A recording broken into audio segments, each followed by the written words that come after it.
Assalamualaikum warahmatullahi wabarakatuh. A'udzubillahi minasyaitonirrajim. Bismillahirrahmanirrahim. Alhamdulillahirabbil alamin. Wassalatu wassalamu ala asyrofil anbiya'i wal mursalin wa ala alihi wa ashabihi ajma'in, amma ba'd. Puji syukur hadir Allah Subhanahu wa taala dengan segala nikmatnya. Paling tidak nikmat iman, nikmat sehat dan nikmat waktu, kita bisa bersilaturahmi, bisa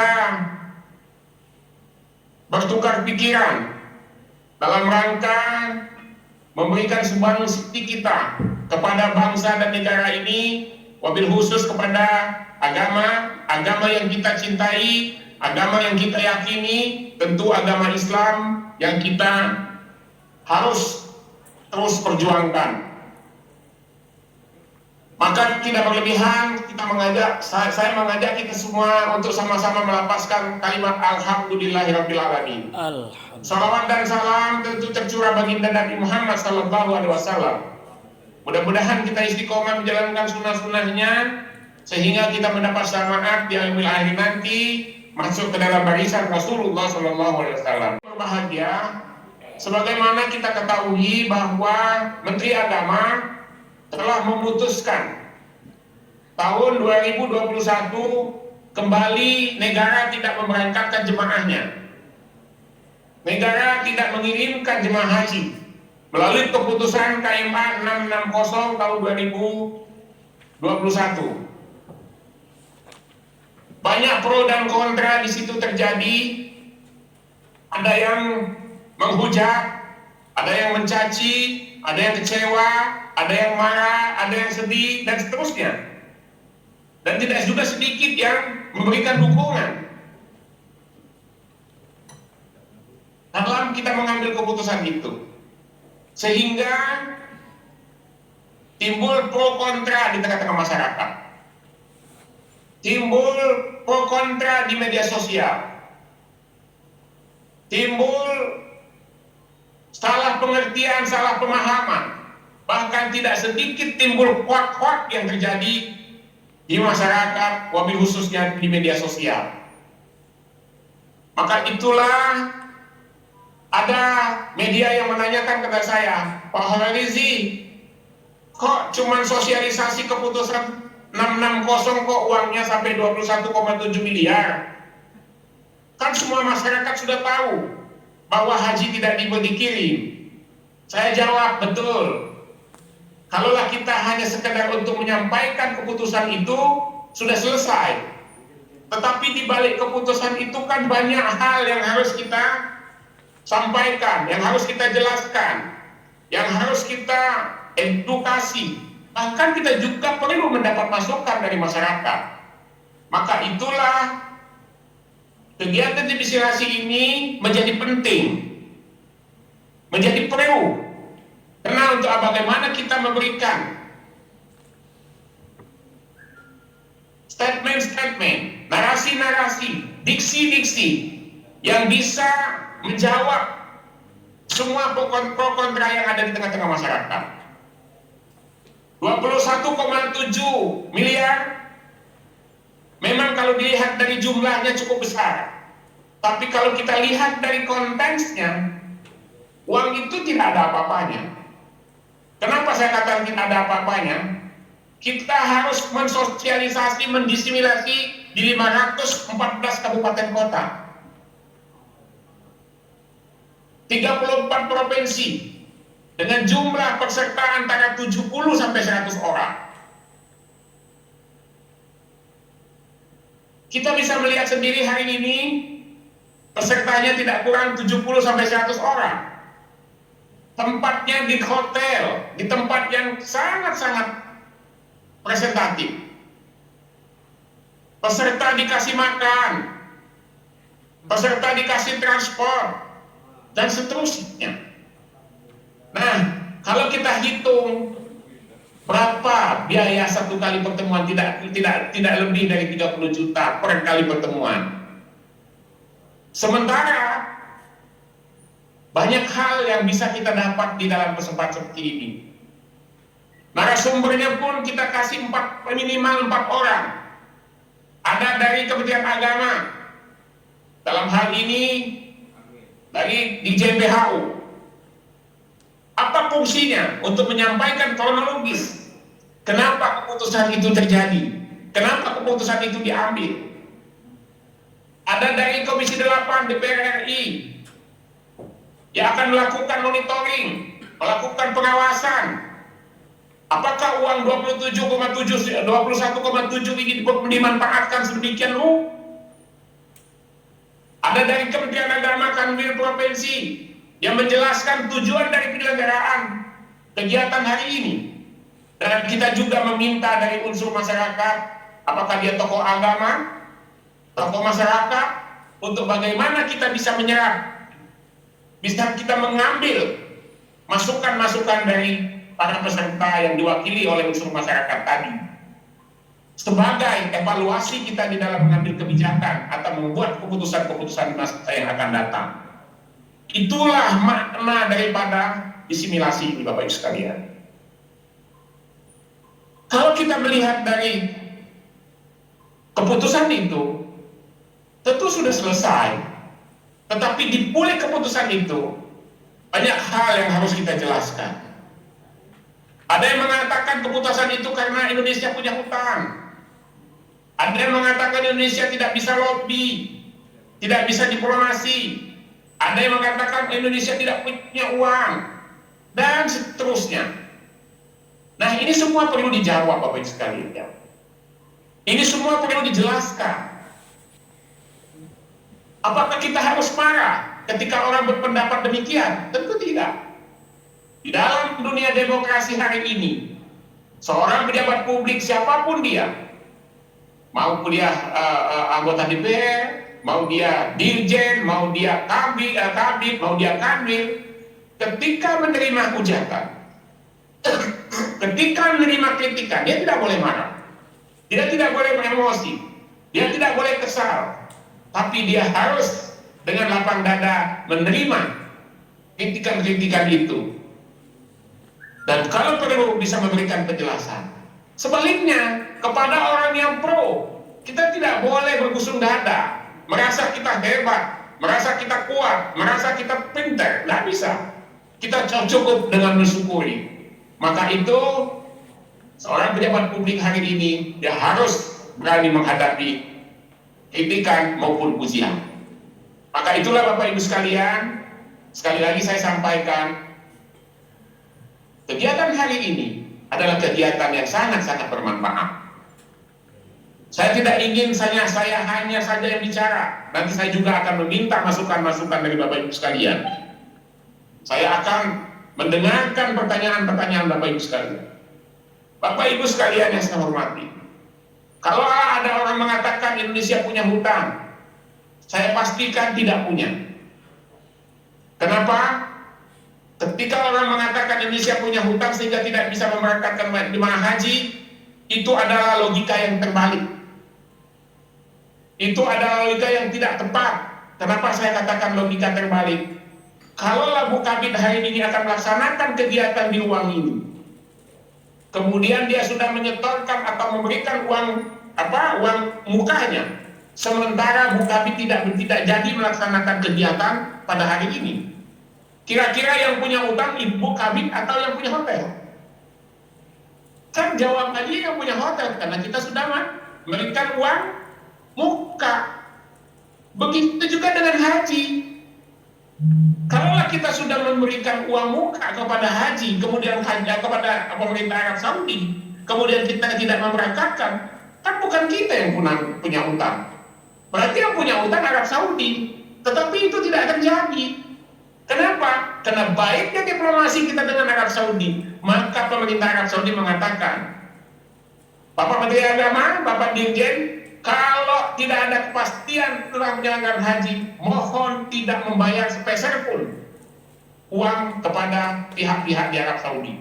Baik itu untuk sewa hotel, untuk sewa untuk makan, untuk sewa kendaraan dan seterusnya, jangan dibayarkan dulu. Maka itu kita tidak pernah membayarkan uang ke sana. Dan kita tidak pernah punya utang di sana.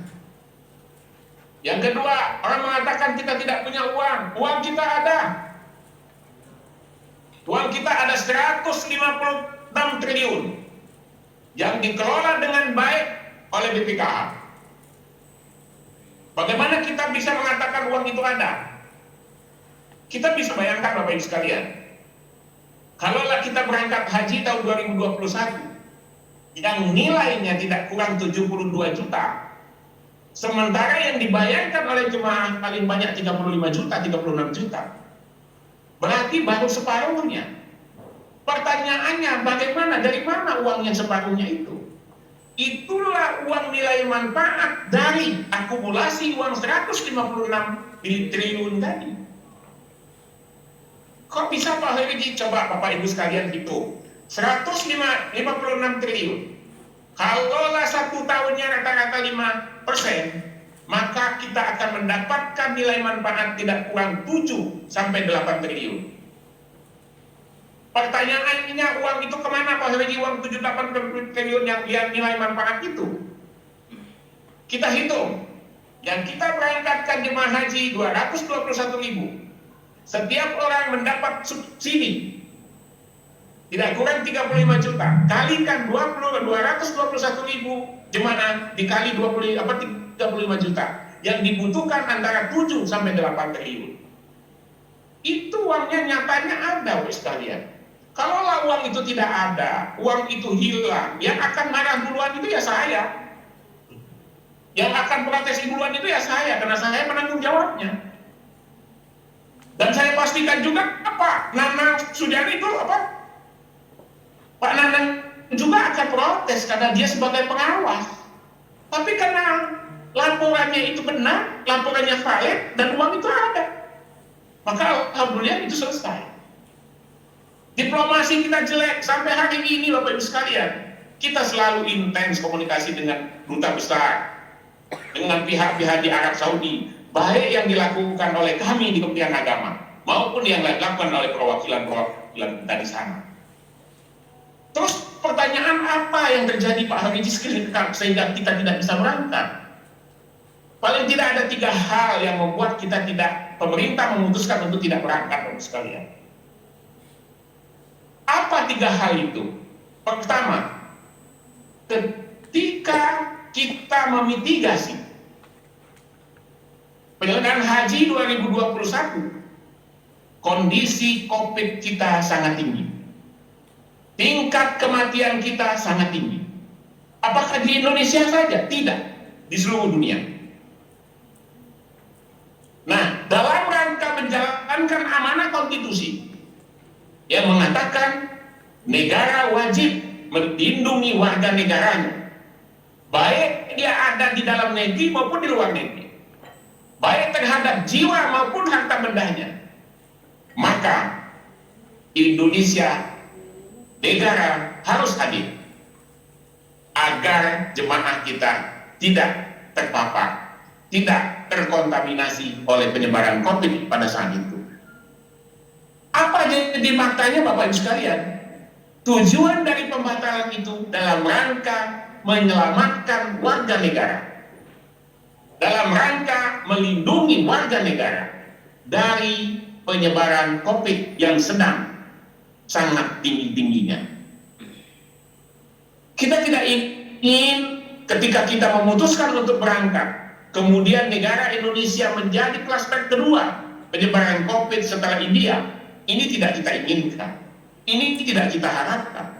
Maka itulah sekali lagi pertimbangan pertama adalah karena tingginya tingkat penyebaran COVID kala itu. Pertimbangan kedua, pada tanggal 3 Juni 2021 itu Bapak Ibu sekalian, kalaulah kita mau memberangkatkan jemaah kita, waktu kita untuk melakukan persiapan tinggal 30 hari. Saya ulangi lagi, tinggal 30 hari. Sementara dalam suasana normal, ketika kita menjalankan haji, itu kita membutuhkan waktu tidak kurang 6-8 bulan untuk melakukan persiapan. Berdasarkan pertimbangan inilah, pemerintah kembali untuk mengambil keputusan, mengambil kesimpulan, tidak memberangkatkan. Bayangkan Bapak Ibu sekalian, andai kata pemerintah ngotot untuk berangkat, DPR ngotot untuk berangkat, laksanakan haji dalam suasana COVID, laksanakan haji dalam suasana pandemi. Hari ini Bapak Ibu sekalian saja semua pakai masker, terasa kita menyesak, sesak nada kita, napas kita susah, padahal duduk kita masih berjauhan, jarak kita masih cukup renggang. Bagaimana 9 jam di dalam pesawat duduk berhimpit-himpitan? Bagaimana kita tawaf sa'i dengan menggunakan masker? Dan siapa yang bisa menjamin Bapak Ibu tidak tertular oleh penyakit virus yang sedang mewabah itu, pandemik yang sedang mewabah itu? Nah, maka itulah sekali lagi dasarnya adalah keselamatan. Pertimbangan ketiga Bapak Ibu sekalian, kenapa kita juga memutuskan untuk tidak memberangkatkan? Karena sampai dengan tanggal 30 Juni itu, pemerintah Arab Saudi belum juga melakukan atau mengumumkan apakah mereka melibatkan negara muslim di luar Arab Saudi atau hanya sebatas negara Arab Saudi. Nah, ketika itu belum kita terima, maka belum ada negara-negara yang melakukan MOU, melakukan kerjasama yang kita kenal dengan Taklimatul Had. Padahal di dalam Taklimatul Had itulah tertulis berapa jumlah kuota yang kita terima, apa protokol yang harus kita lakukan. Ketika dua hal itu belum kita bisa dapatkan, mustahil kita bisa melakukan segala syarat pelayanannya. Bagaimana kita bisa menghitung kebutuhan hotel kita sementara kuotanya kita tidak tahu? Bagaimana kita bisa menghitung jumlah makan kita sementara kuotanya kita tidak tahu? Bagaimana kita mempersiapkan pesawat kita, kloter kita sementara kuotanya tidak tahu? Berdasarkan pertimbangan-pertimbangan itulah Bapak Ibu sekalian, maka pemerintah dan didukung oleh kawan-kawan DPR, mitra kami Komisi 8, untuk menetapkan tahun 2021-2020 tidak memberangkatkan. Pertanyaan selanjutnya, bagaimana Pak Haji dengan haji ke depan? Bapak Ibu yang berbahagia, haji ke depan sangat tergantung dengan kita semua. Apakah tahun 2021 2022 kita memberangkatkan atau tidak? Jawabnya ada pada kita semua. Kenapa saya katakan jawabnya ada pada kita semua? Pemerintah sudah melakukan segala cara, sudah melaksanakan secara strategi, dan sudah mengeluarkan tidak sedikit biaya yang dikeluarkan untuk bagaimana kita bisa memitigasi, bisa memingit, bisa mengendalikan COVID ini. Tapi kalau tidak didukung oleh kita semua, oleh para kiai, para ulama, tokoh agama, tokoh masyarakat, ustadz, kiai, majelis taklim, dan seterusnya, tanpa didukung, saya pastikan mustahil kita bisa menurunkan tingkat kematian dan tingkat penyebarannya. Kita patut syukuri, hari ini penyebaran COVID kita sudah semakin melandai, tingkat kematian kita sudah makin menurun. Apa maknanya di situ Bapak Ibu sekalian? Kita sudah punya amunisi, paling tidak satu amunisi yang kita bisa jual kepada pemerintah Arab Saudi untuk meyakinkan dia bahwa Indonesia serius menangani COVID-nya. Amunisi pertama. Amunisi kedua Bapak Ibu sekalian, kalaulah selama ini Arab Saudi mengatakan mereka menggunakan 4 vaksin yang digunakan di Arab Saudi, tidak termasuk Sinovac. Bagaimana hari ini? Alhamdulillah, berkat kerja keras kawan-kawan kita di Kementerian Kesehatan, didukung oleh kawan-kawan kita di mitra kita di DPR Komisi 8, di bawah pengendalian Presiden Republik Indonesia, Sinovac hari ini sudah mendapat pengakuan dari WHO. Ini juga menjadi amunisi kita untuk bagaimana kita melakukan diplomasi kepada pemerintah Arab Saudi. Ketika dua hal ini bisa kita lakukan, Bapak Ibu sekalian, insya Allah isu ketiga tentang protokol bisa kita persingkat. Isu kita tentang protokol bisa kita perketat. Ketika kita bisa memperketat isu protokol, menyingkat isu protokol, maka insya Allah biayanya akan kembali normal kembali. Itulah harapan kita sekalian. Tolong doakan kami, mudah-mudahan dalam waktu dekat pemerintah akan melakukan komunikasi, akan melakukan negosiasi langsung ke Arab Saudi untuk meyakinkan Arab Saudi bahwa penanganan COVID di Indonesia sudah semakin melandai. Penanganan COVID di Indonesia sudah makin menurun, sehingga permohonan kita untuk membuka suspek, untuk menentukan sisi Sinovac, dan untuk mengurangi mata rantai protokol bisa dikabulkan oleh pemerintah Arab Saudi. Namun demikian, sekali lagi Bapak Ibu sekalian, saya berharap kepada kita semua untuk bagaimana kita menjalankan protokol COVID sebaik-baiknya, menggunakan masker, mencuci tangan, menjaga jarak. Terima kasih Bu Kabit sudah menjalankannya. Ini adalah satu cara kita untuk memutus mata rantai penyebaran COVID. Yang kedua, ayo kita dorong semua masyarakat kita, khususnya jemaah, baik jemaah haji maupun jemaah umroh, untuk segera vaksin. Segera melakukan vaksin dosis 1 dan dosis 2. Mau berangkat haji atau mau berangkat umrah, atau tidak mau berangkat haji atau tidak mau berangkat umrah, kewajiban vaksin adalah kewajiban kita.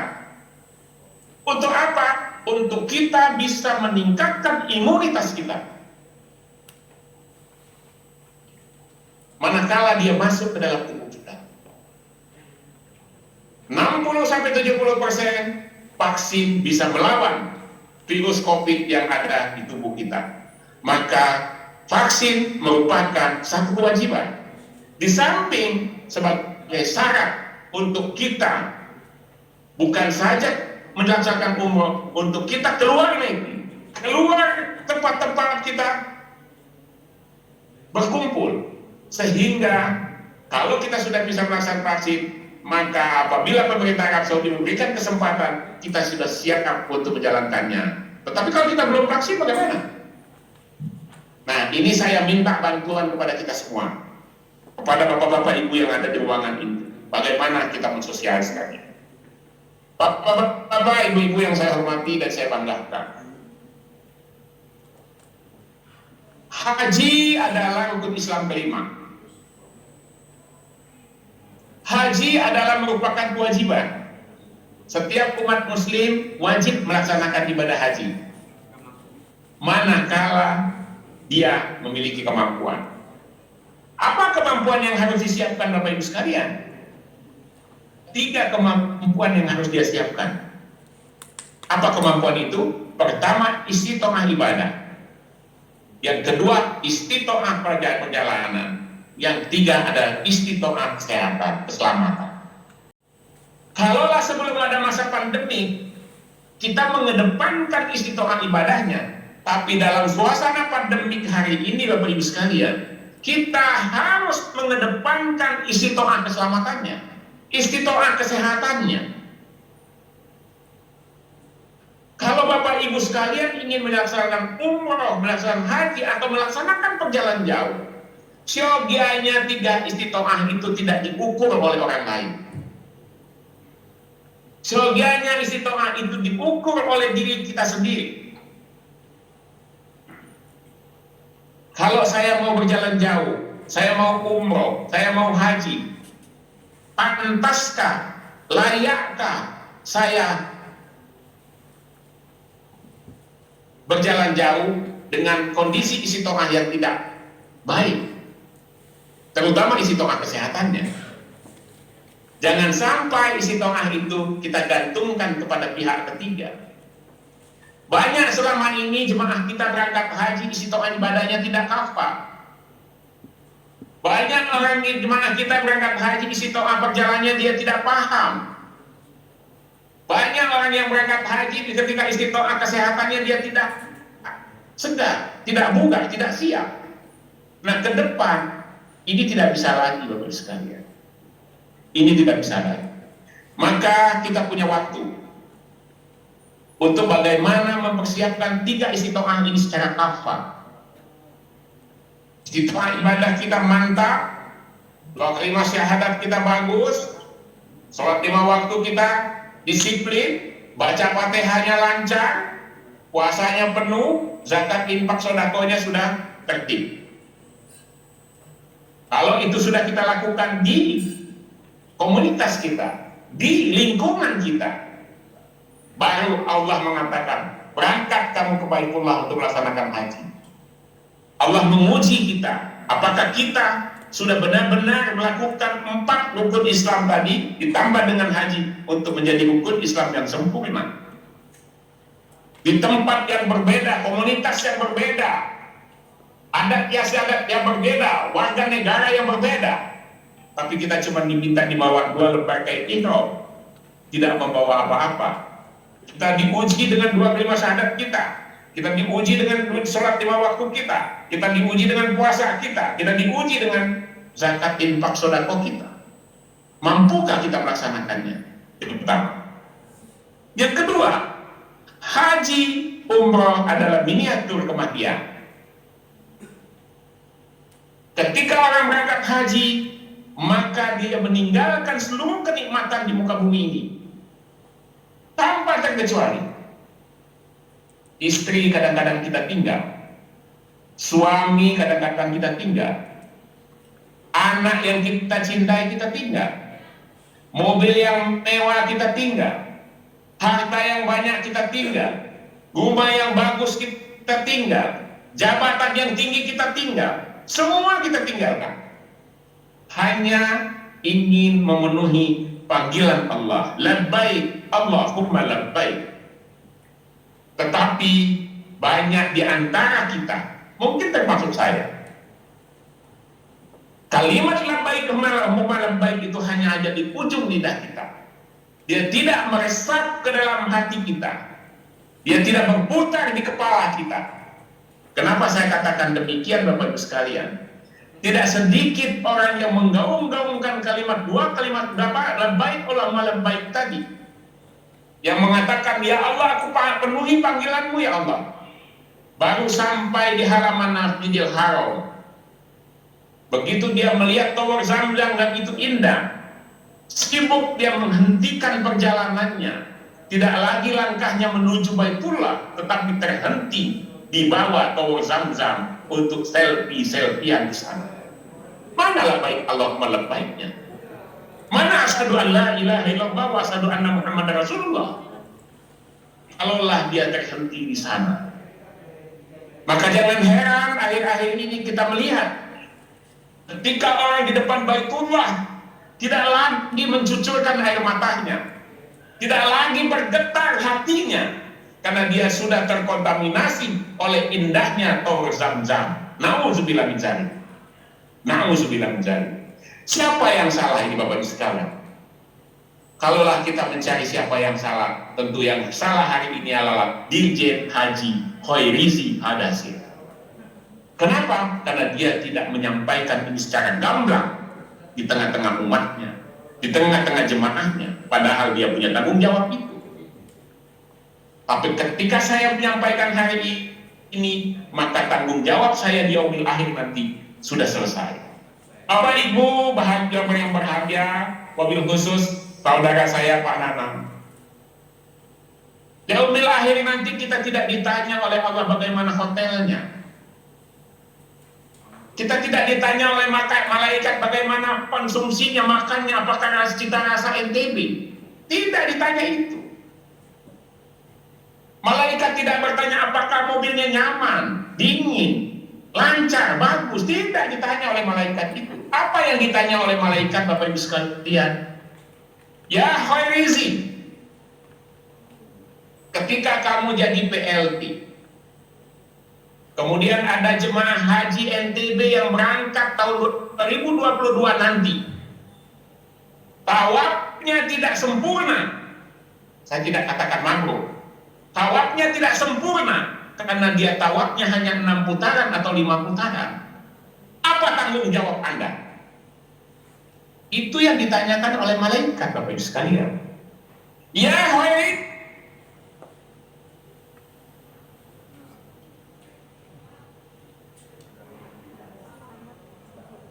sinyal dengan internetnya.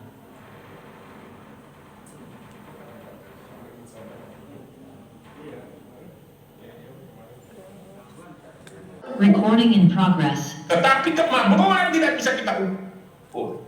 Tidak ada seorang manusia pun bisa tahu apakah dia mabur. Jangankan mabur orang lain, mabur dirinya sendiri dia tidak tahu.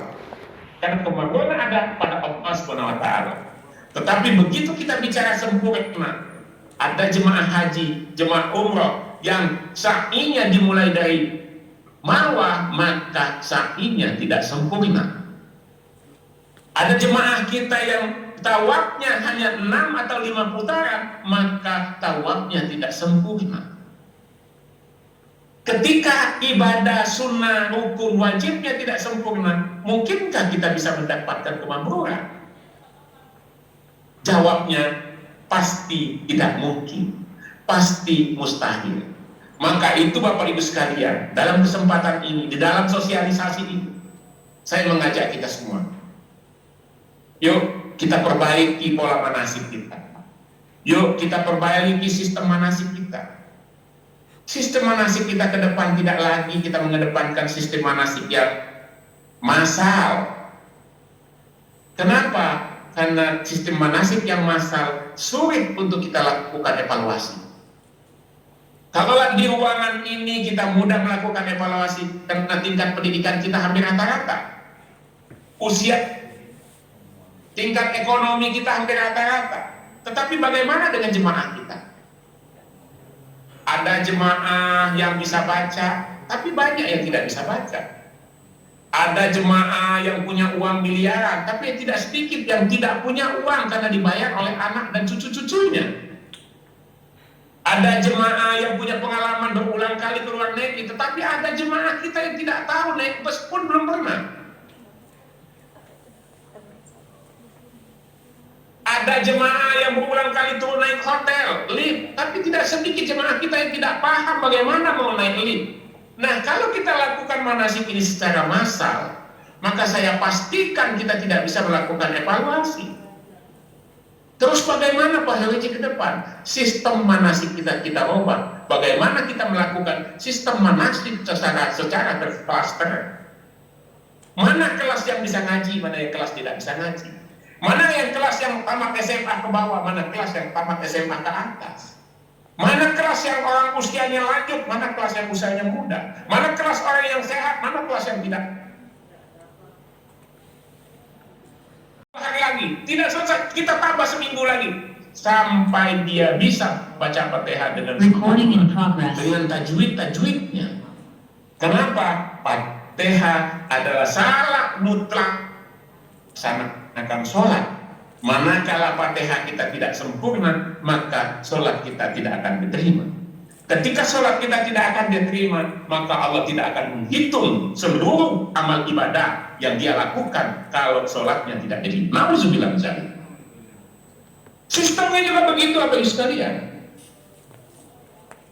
Kita pakai sistem terberjenjang. Siapa bertanggung jawab di provinsi? Siapa bertanggung jawab kabupaten kota? Siapa yang bertanggung jawab dalam masyarakat? Ketika itu kita bisa lakukan, insya Allah pembinaan manasik kita akan lebih sempurna, lebih kafah.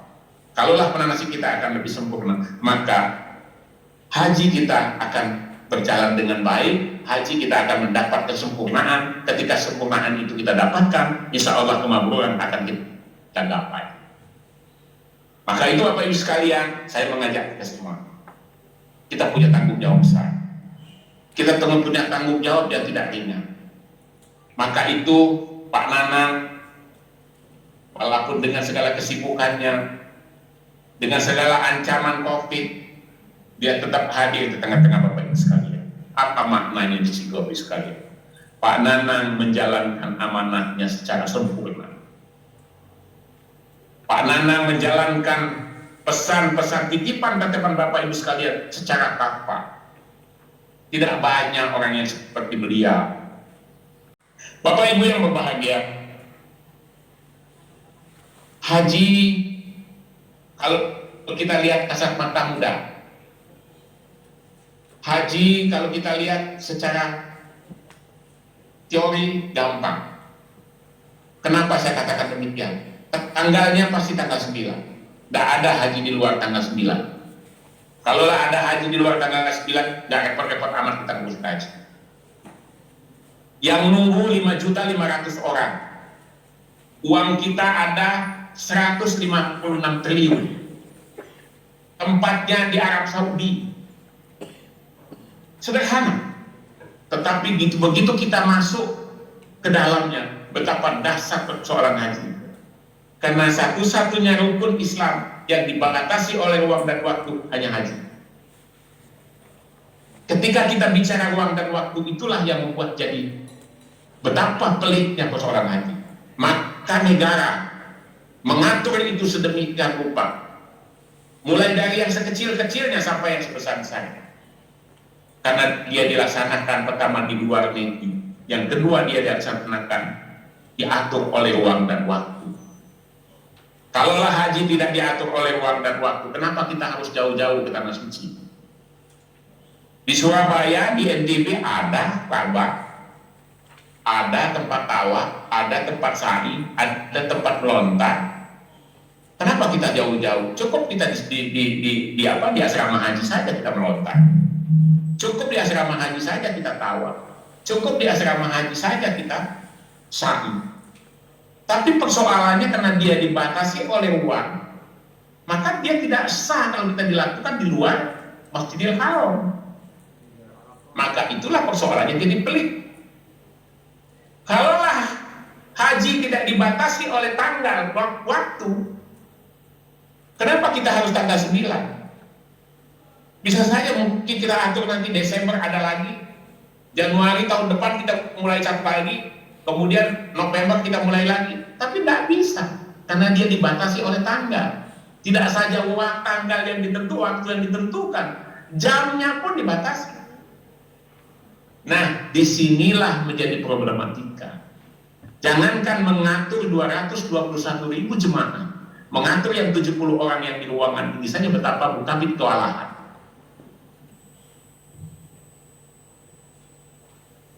Sementara kita memindahkan 221.000 orang dari Indonesia menuju tanah suci dalam waktu yang dibatasi, schedule yang dibuat sedemikian rupa, timeline yang dibuat sedemikian rupa.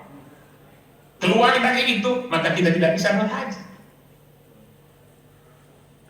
Maka itulah Bapak Ibu sekalian, haji diatur dengan undang-undang, bahkan sampai aturan Injil.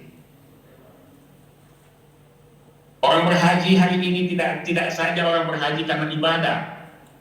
Banyak orang berhaji karena politik. Banyak orang berhaji karena ekonomi. Banyak orang berhaji karena sosial. Tidak sedikit orang berangkat haji karena dia ingin terpilih lagi menjadi gubernur, bupati, wali kota. Tidak sedikit orang berangkat haji bahkan ingin berbisnis, beli emas yang sebanyak-banyaknya kemudian di Indonesia dijual kembali. Tidak sedikit orang berangkat haji karena status sosial, pengen dipanggil Pak Haji, panggil Ibu Haji. Ketika itu niatnya, maka jangan heran ketika dia pulang tidak bisa merubah mindsetnya, tidak bisa dia mempengaruhi lingkungannya. Sementara dulu orang berangkat haji karena niatnya lillah, ibadah karena Allah, dia bisa mempengaruhi lingkungannya, dia bisa menjadi teladan, dia bisa menjadi tokoh agama, dia bisa menjadi simbol-simbol keislaman di tengah-tengah umatnya.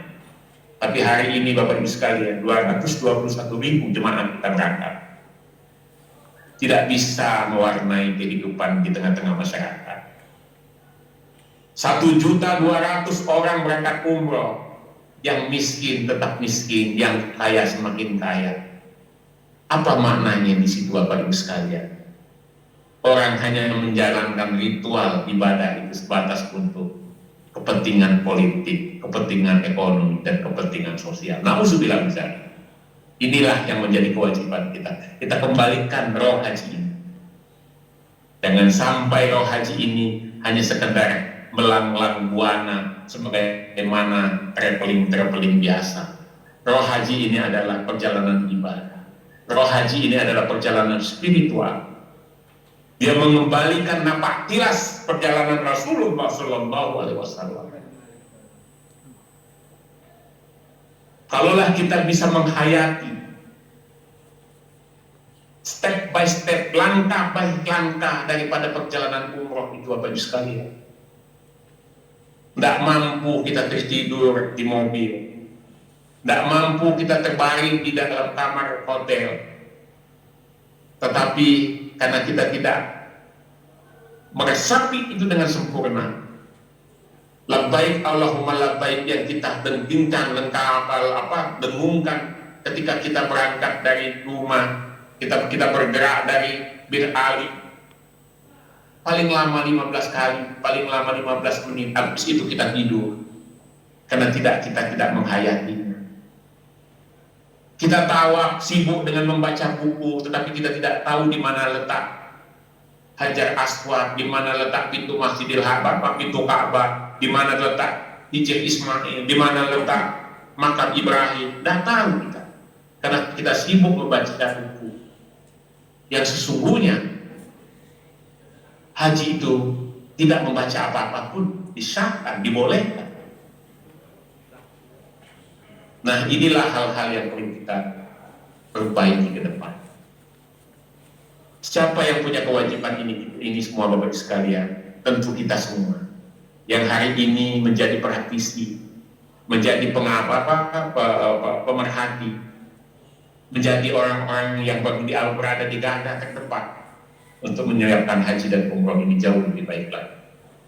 Maka saya mengajak kita semua untuk bagaimana kita mengalihkan hito haji ini ke hito ibadah, hito haji ini ke roh keislaman yang sesungguhnya. Bapak-bapak, ibu-ibu yang saya hormati, peran kita semua untuk bagaimana kita bisa meyakinkan pemerintah Arab Saudi, untuk bagaimana dia bisa memberikan kelonggaran-kelonggaran kepada kita untuk melaksanakan haji dan umroh tahun yang akan datang. Pemerintah terus melakukan langkah-langkah, melakukan diplomasi, strategi lobby dan seterusnya untuk kembali meyakinkan pemerintah Arab Saudi untuk bisa memberikan kesempatan selonggar-longgarnya kepada negara Indonesia, baik melaksanakan umroh yang akan datang maupun melaksanakan haji tahun 2022. Doa Bapak Ibu semua sangat kami harapkan, dan kami terus melakukan ikhtiar dengan kemampuan kami serta dukungan dari para anggota DPR, wabil khusus Pak Nanang yang ada di ruangan ini. Mudah-mudahan langkah-langkah kami, diplomasi kami, ikhtiar kami didukung dengan doa Bapak Ibu sekalian, dikabulkan oleh Allah SWT. Ambil hikmah di balik penundaan ini. Hikmah yang baik akan menghasilkan hasil yang baik. Hikmah yang negatif akan menghasilkan hasil yang negatif. Maka saya mengajak kita semua, yuk kita ambil manfaatnya dari penundaan ini, sehingga kita bisa menilai dengan rasio-rasio yang masuk akal, rasio-rasio yang diterima oleh iman dan takwa kita, sehingga kita tidak mencari kesalahan orang lain, tetapi kita mencari kesalahan diri kita sendiri. Lebih baik kita mencari kesalahan diri kita sendiri, kita bisa menilai dan bisa mengevaluasinya, tidak menimbulkan dosa, daripada kita mencari kesalahan-kesalahan orang lain, membuat kita emosi, membuat kita sakit, membuat kita tidak bisa tidur dan tidak bisa makan karena menganggap orang lain yang salah. Ini akan membawa penyakit buat kita semua, dan ini akan membawa malapetaka buat kita semua. Nah, sekali lagi, ambil hikmah yang baik di dalam semua kejadian, sehingga kita mendapatkan nilai-nilai yang baik di hadapan Allah SWT. Atas segala kekurangan dan kelemahan datang dari pribadi saya, apabila ada yang baik datang dari Allah SWT. Wallahu a'lam bishawab. Assalamualaikum warahmatullahi wabarakatuh.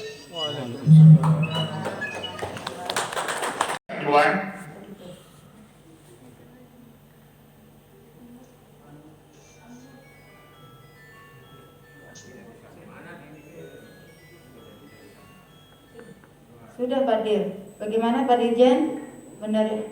Mendengar suara kami Pak? Saya tidak mendengar suaranya, Bu. Nah,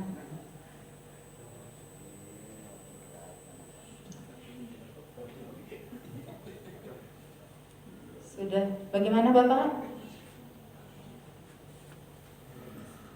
Belum juga. Tadi kita panel dengan Bapak anggota Komisi 8, Pak Dr. Haji Nanang Samudra, dengan Pak Dirjen. Mungkin di antara kami yang ada di sini, para peserta ingin bertanya atau mungkin menyampaikan hal yang menjadi pertanyaan selama ini, Pak Dirjen. Jadi mohon izin di antara kita di sini, siapa yang ingin menyampaikan? Silakan, Bapak Ibu. Mungkin dengan Pak Dr. Haji Nanang ataukah dengan Pak Dirjen, silahkan. Karena setelah Pak Dirjen ini sudah ditunggu dari BPKH Pak, ada materi selanjutnya sebelum kita tutup. Saya boleh ikut ya? Karena ini tidak ada yang mengajukan pertanyaan, mungkin sudah pas semuanya Pak Dirjen. Terima kasih Baik, banyak terima Bapak. kasih. Oke, jadi Apa saya yang bertanya? silakan Pak Dirjen, coba Ada yang bisa jawab pertanyaan saya enggak? silakan Pak Dirjen, mungkin itu yang membuat peserta bisa Oke. mengajukan pertanyaan. Coba saya ingin bertanya kepada auden yang ada di ruangan ini. Bapak Ibu, kalau saya sudah mendaftarkan diri berdua suami istri, terus istri saya meninggal, auzubillah min dzalik ya, ini contoh saja ini. Istri saya meninggal. Kawin lagi. Aduh, Bapak, jangan contoh. Kawin lagi. Nggak apa-apa, ini supaya gampang nangkapnya, Istri saya meninggal, contohnya auzubillah min dzalik. Boleh nggak istri muda saya menggantikan porsi istri saya? Itu dia Kalau dia katanya. bisa jawab, saya kasih hadiah. Gak berani Nah, kawin ada lagi. hadiahnya, ayo Pak. Bisa ada hadiah dari Pak Dirjen ini. Ini katanya kalau ini ada istri lagi katanya Pak Dirjen. Jadi Bapak bisa Iya, beristri makanya lagi. saya ini gini, ada seseorang, ya kalau nggak mau saya ya, ada seseorang suami istri sudah mendaftar. Ya, dia sudah mendaftar, kemudian istrinya meninggal. Boleh nggak porsi istri yang meninggal tadi digantikan oleh istri penggantinya? Boleh nggak? Ayo, siapa yang mau menjawab? Angkat tangan. Siapa yang mau menjawab? Silakan, Pak. Ini ada yang akan menjawab ini. Saya kasih Dirjen. pulsa 100.000. Ah, Bukan Bin, kalau dia bisa jawab, saya kasih pulsa 100.000. mantap. Tapi saya kasih makanya sih. Baik, Pak Dirjen. Mana dompet saya? Baik, gimana? Tapi bagaimana ngirimnya Pak Dirjen? Kirim lagi, saya kasih nama. Kasih nomor teleponnya nanti saya transfer. Ini. Terima kasih, nama saya Ramdan, calon jemaah haji yang tertunda dari tahun 2020. Siapa namanya?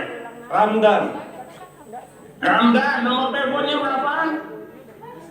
085 Hah? 2385 385 60283. 60283. Saya ulangi ya.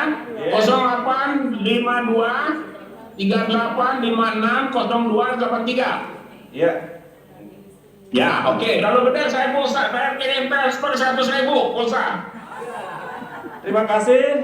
Saya akan jawab pertanyaan dari Bapak Dirjen. Menurut saya itu tidak boleh, tidak boleh diganti dengan istri muda, karena istri muda ini bukan golongan dari ahli waris. Itu jawabannya. Terima kasih. Assalamualaikum warahmatullahi wabarakatuh. Baik. Terima kasih Pak Ramdan. Kan di dalam regulasi kita, apabila berhalangan, baik tetap maupun sakit, boleh diganti oleh orang tua, oleh istri, oleh suami, oleh anak. Betul ya? Betul. Anak kandung. Sekarang istri saya itu, istri yang bersangkutan yang tadi meninggal, kemudian dia nikah lagi dengan sah, maka boleh diganti, kan istri. Boleh, karena dia sah Pak Dirjen. Kecuali dia nikahnya nikah siri. Kalau dia nikah siri nggak boleh gantinya. Tapi kalau dia nikahnya nikah sah, boleh. Betul Pak Dirjen, betul sekali. Kalau saya, kan istri. Pak Dirjen, kalau saya yang jawab tadi saya dapat pulsa dong Pak Dirjen 100. Ya kalau bukan itu udah tahu masalahnya. Alhamdulillah duit saya Pak Nanang aman Pak Nanang. Mantap Pak Dirjen. Ya, makasih banyak Bapak. Baik. Makasih. Ya, terima kasih juga. Selamat Bapak Ada bertugas. yang kepancing mau bertanya sekarang? Ayo, ada yang bertanya. Nah, ada Pak, terpancing ternyata Bapak. Ada yang mau bertanya nih. Mari Pak di sini supaya terlihat wajahnya. Tetap hadiahnya 100.000 pulsa. Ini mau nanya kalau ini Pak Pan. Assalamualaikum warahmatullahi wabarakatuh, Bapak Dirjen, Bapak-bapak yang saya hormati, mami-mami. Langsung saja, nama Alwi Agusto, Kabak Kesra, Lombok Utara. Saya langsung menginspirasi penjelasan dari Bapak Dirjen. Alhamdulillah saya rekam, saya catat ini untuk pribadi saya dan juga untuk saya sebarkan kepada umat nantinya. Mudah-mudahan terjadi pencerahan khususnya terhadap diri saya dan juga umat nanti. Selanjutnya saya bertanya, seandainya sosialisasi ini dilakukan sebelum terjadinya pemberangkatan jemaah haji, akanlah lebih baik itu. Ini sudah 2 bulan mungkin dari pemberangkatan haji Dzulhijjah, sekarang bulan Safar, sehingga terjadi 2 bulan untuk banyak berita.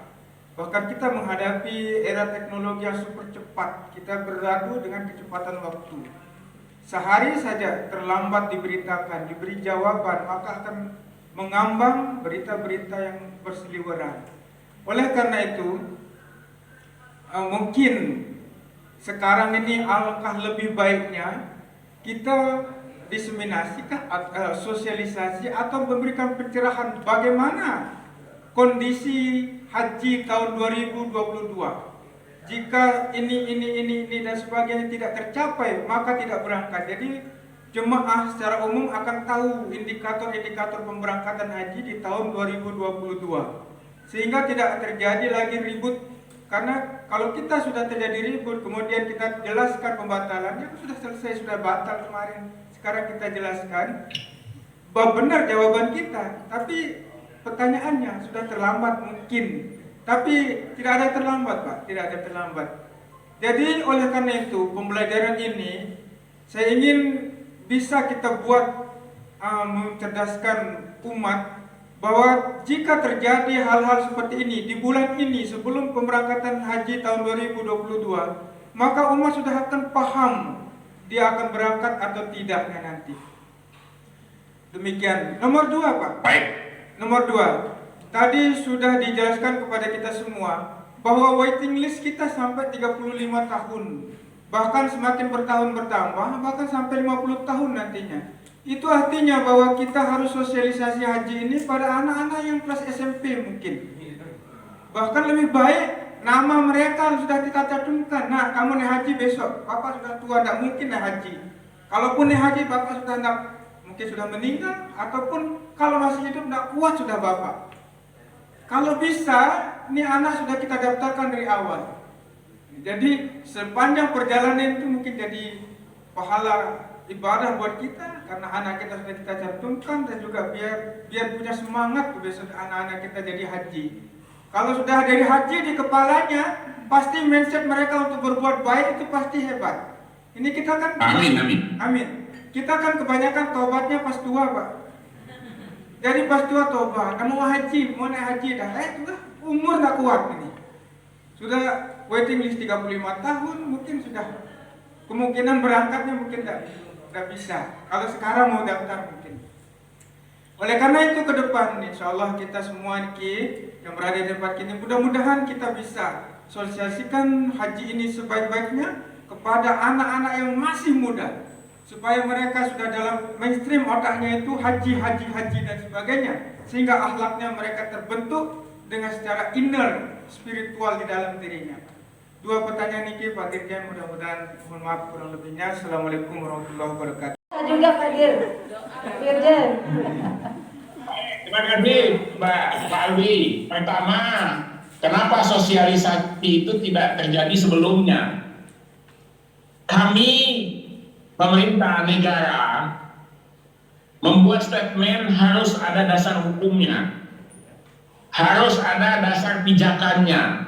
Tidak seperti kebanyakan orang mau ngomong apa saja silakan saja karena tidak ada yang menuntut.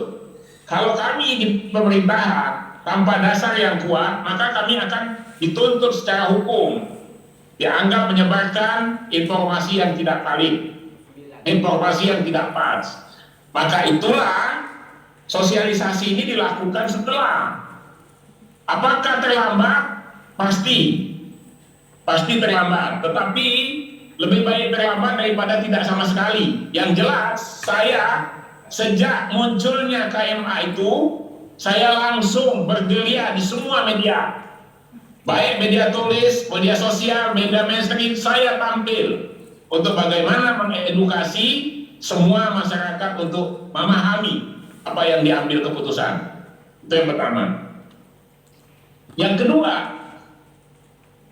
bagaimana waiting list 35 tahun? Sosialisasinya belum ada. Haji muda lebih baik. Bapak Ibu yang saya hormati, wabil khusus Pak Ali, waiting list satu keniscayaan.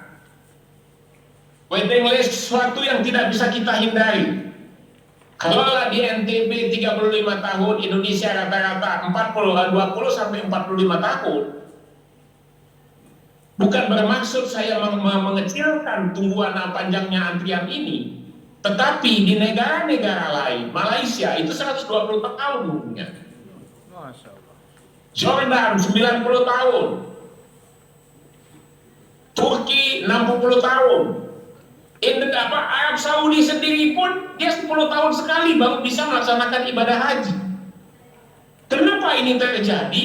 Karena memang terbatasnya kuota, terbatasnya jumlah orang yang bisa berangkat haji.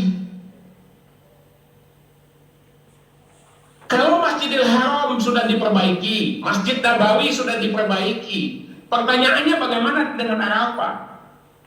Bagaimana dengan Musdalifah? Bagaimana dengan Mina? Dan seterusnya. Bukan berarti kita tidak mampu menambah kuota.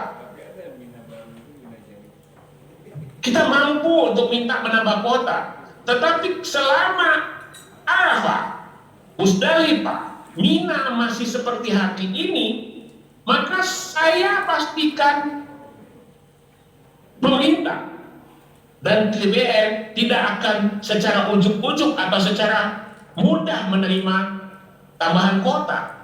Kenapa? Yang akan menjadi korban, yang akan menderita jemaah itu sendiri. Bisa dibayangkan dengan 221.000 yang kita kirim hari ini, ketika kita berada di Arafah, kita menunggu antrian untuk berwudu, untuk buang air kecil, buang air besar, kadang-kadang sampai 1 jam, sampai lebih dari 1 jam. Nah, kalau ini terus terjadi, Bapak Ibu sekalian, sebagaimana dikatakan oleh Pak Alwi tadi, jemaah kita 63% usia di atas 65 tahun. Kalau usianya masih muda, seperti Pak Alwi tadi, kata orang tua kita, kalau kita mau buang air kecil atau mau buang air besar, tidak bisa nahan, kantongin batu. Betul Bu ya? Nah, ketika kita kantongin batu, insya Allah keinginan untuk buang air besar, buang air kecil itu bisa terhambat, terhenti. Tetapi kalau usianya sudah 65, 70 tahun, jangan batu dikantongin. Tangan bidadari masuk ke kantongnya, tetap saja dia kencing. Tetap saja dia buang air besar. Maka itulah tingkat kematian meningkat ketika selesai Arbusna. Maka sekali lagi Bapak Ibu sekalian, maka di dalam undang-undang atas arahan pertimbangan dari kawan-kawan Komisi 8 diberi klausul bagi yang sudah usia lanjut yang berhalangan tetap, maka dia boleh mewariskan porsinya kepada ahli warisnya yang kita sebutkan tadi, suami, istri, orang tua, anak. Kok hanya sampai di situ Pak Herfizi? Kalau lebih dari sana akan tingkat keadilannya tidak ada, karena hak orang lain akan diambil. Kalau dengan sampai di situ tingkat keadilan, yang punya porsi masih punya kesempatan untuk memberikan mewariskan kepada yang lain, selebihnya nanti masih kembali kepada jemaah. Itulah yang dilakukan hari ini Bapak Ibu sekalian. Bagaimana kalau dengan sosialisasi untuk haji muda? Orang hari ini saja kita sudah ngantrinya sudah 45 tahun, kata Pak Alwi tadi. Bagaimana kalau kita gembor-gemborkan haji muda? Betapa panjang antrian itu akan semakin mengular.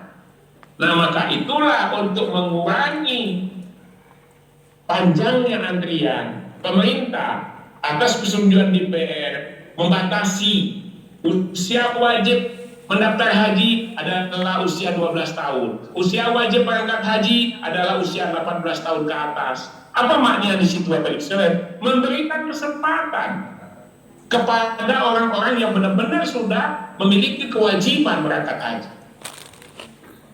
Nah, maka itu Bapak Ibu sekalian, hal-hal yang disampaikan oleh Pak Alwi adalah suatu masukan yang sangat berharga, suatu masukan yang sangat berarti untuk kami jadikan diskusi bersama-sama dengan Komisi 8. Saya kira begitu. Baik Pak Dirjen, terima kasih jawabannya.